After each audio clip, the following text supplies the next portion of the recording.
See, I don't like talking about this. It's personal and it's bad luck. Hello and welcome to our weekend release. This is the bonus podcast where we see how much extra content we can squeeze into your week. Random things that have been sent in, extra bits from our week, and how our advice went down with you, our extra bits and divas. Well, you read the bloody script then, gobshite. Hello and welcome to our weekend release. This is our bonus podcast where we see how much extra content we can squeeze into your week, random things that have been sent in, extra bits from our week, and how our advice went down with RG and Divas. That was very good. You've got good diction. Thank you. I don't, do I? No. How'd you learn diction?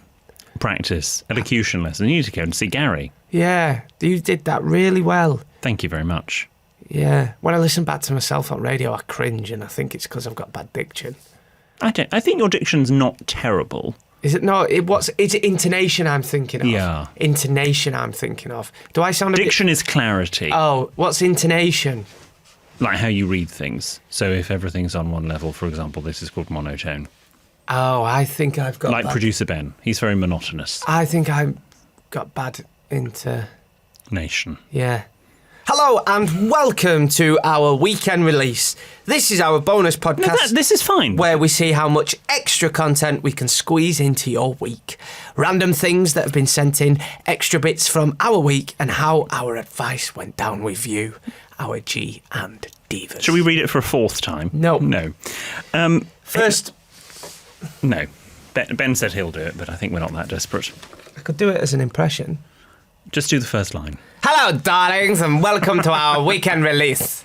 This is the bonus. No, okay. They really don't need to hear this so many times. Right. Okay, shall we have our first bit of response? First bit of response. This is from Alex. Hi, everyone. I ran into William on my way Oh, yes. Hello, Alex. I ran into William on my way to work the other day, and I just wanted to thank him for stopping and talking to me. Oh, was he arguing with Mikey in the middle of the street again? I was not arguing with Mikey. I totally bombarded him on his relaxing walk, and he was so lovely, it absolutely made my day, possibly my week or month as well. Today I'm totally regretting not getting a selfie to commemorate the moment. I've been listening since I was about 16, and William and Jordan's voices have been with me through a lot, especially through the lockdowns and quarantines over the last few years. So thank you both for carrying on, bringing this podcast out, and putting something joyful into the world. Bring on Cirrus Infinity. Yours, Alex. Oh, Alex, don't worry about the selfie. His address is... if I send you his address, just wait outside his house. I was on my walk around where I live, and Alex very sweetly to be honest, Alex started waving at me, and I sort of almost looked behind me as if to go, well, who's behind me? And then I realised that actually she wanted to speak to me, which was very flattering. And Alex was on her way. She's a nanny. She was going to pick up her wards. Awards? Ward. No, not awards. I'm sure she has been awarded, but her wards. It's like her charges, the children she looks after. She was going to pick up the kids. Why don't you just say that? What the fig's a ward? Well, the child that you look after. No, they don't call them wards. Well, they used to. Well, they don't now. Well...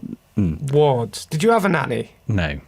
No, sadly. Did you have an au pair? I think if I had a nanny, it would solve a couple of problems that we've got at the moment. Hey, Brian and Sarah tried the best. It's my poor upbringing. Can I have bunk beds till 21? But anyway, Alex, I loved meeting you. Thank you for coming to say hello. Oh, that's lovely. Thank you, Alex, and thank you for listening. Dear William Jordan and producer Ben, I've been an avid listener of your podcast from the beginning. You kept me going through single life, meeting my boyfriend, qualifying as a primary school teacher, and most recently becoming a first-time mum to my baby girl, Flo. Oh, that's so sweet. We've been through people like that's ace. That's really ace. Flo is now 11 weeks old and unintentionally has become a big fan of your show. I hope not. As many will know, newborn babies don't have much of a routine, and life, as you know, it is turned upside down. You guys have been the only constant through this huge change and sometimes challenging time. Every night at about 8 p.m, I take Flo up to bed where I lie with her until she falls asleep, watching the Starry Night projector and listening to you guys, catching up on episodes I've missed due to a busy mum life. God, Flo doesn't hear some of the jokes of the weeks, does she? However, once Flo is asleep and I'm also ready to go to bed, Suitably chilled from the starry night projector and your comforting voices, I can't turn you off. Every time I turn the podcast off, she wakes up. She's also comforted by your voices, which is lovely, but then I have to fall asleep to the podcast, missing more episodes and having to scroll back through to find the bit I last heard. Obviously, as Flo gets older and is able to listen and repeat what she hears, I will no longer be able to listen to the podcast with her. Anyway, my question is, if you could teach only one piece of etiquette to your child, what would it be? Thank you very much, Bryony and Flo. That's so sweet. My just top tip for you is I like to have the World Service on when I sleep. Right. So try that for Flo. Okay. Some of the programmes are so bad they will literally bore you to sleep. But it's a very good station. Like, seriously, that's a joke. It's a great song. I can't listen to anything as No, I I like sleep. to have, because the World Service on, it's just on in the background and put a little timer on. Try that with Flo. Do they do the pips on the World Service? Yeah. Do they not wake you up? No, because I put it on a timer. Okay. Yeah. Yeah, but what happens if the timer goes over the top of the hour? Stephen Nolan on at weekends and World Service during the week. Not that I've got anything against Colin Murray that's on at the week. He's great. It's just I always have. Is it Colin Murray? He's so good. Is it You not? heard him? Oh, yeah. Phil Williams. Yeah, not he been went on to Times Radio, He's gone didn't to he? Times Radio. Yeah. Yeah, Colin's really good. Okay. The station's great. Five Live's great. Particularly since you left. But yeah, try the World Service or Five Live.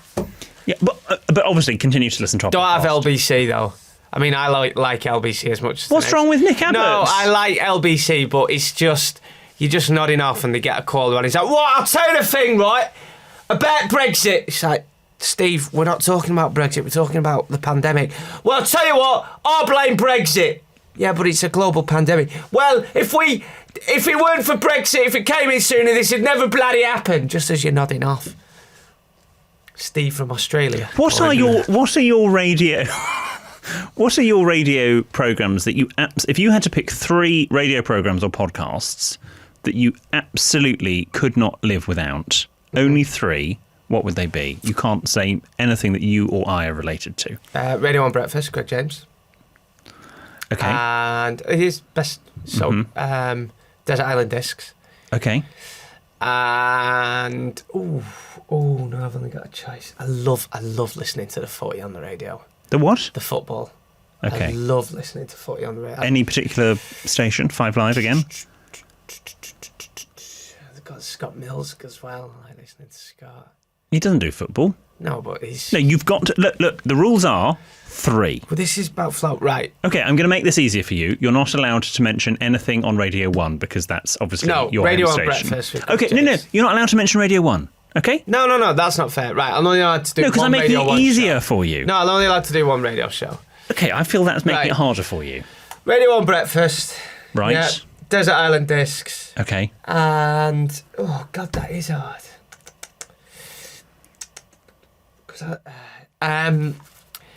Jim White and Simon Jordan on TalkSpot. Gosh. Is that the one that he's on? Yeah. His one? Have you been on They're that my top recently? I do listen to Jim White and Simon Jordan most mornings on TalkSpot. I don't know who they are, but they sound lovely. They're good. Okay. What about your top 3 radio programmes? Treasure Quest on BBC Three Counties in Northampton With Jonathan. with Jonathan Vernon-Smith, Yeah. Jules and Danny. Love that. And the Evil Les. I am okay. Well, apparently I'm related to that. No, because of you can Jonathan. pick that. But I'm going to pick. I used to listen. I have listened to that for about 11 years since it's been on. Steve Allen. You love Steve I Allen, don't you? love Steve Allen on LBC. And I mean, I want to say my brother, but I'm related to him, so I'm not going to say him. Or Bernie Keith on Radio Northampton. Okay. Yes, or Ken Bruce. Oh, Ken Bruce, good. Can we go back to Bryony now? Yes, I'm sorry. I'm so sorry. If you could Bryony. teach one piece of etiquette to your child, what would it be? You can never say please, thank you, and sorry enough. Okay, that's good. Bryony, try the World Service. Please, thank you.